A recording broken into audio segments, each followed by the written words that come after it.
আজ রাঁধছি সরিষা তেল দিয়ে সরিষা শাক।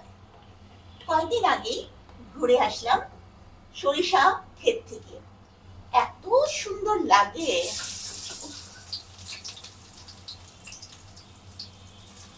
এত সুন্দর লাগে সরিষা ক্ষেত। আবার সরিষা শাকও খাওয়া যায়, সরিষা ফুলের মধু আমরা খাই। সর্ষে দিয়ে ইলিশ, এটা তো বাঙালির একটা স্পেশাল একটা খাবার। সরিষার তেল ছোটবেলা থেকে দেখেছি শীতকালে গোসলের আগে গায়ে মাখানো হয়। এই একটু বাট্টু সরিষার গাছ, তার কত গুণ।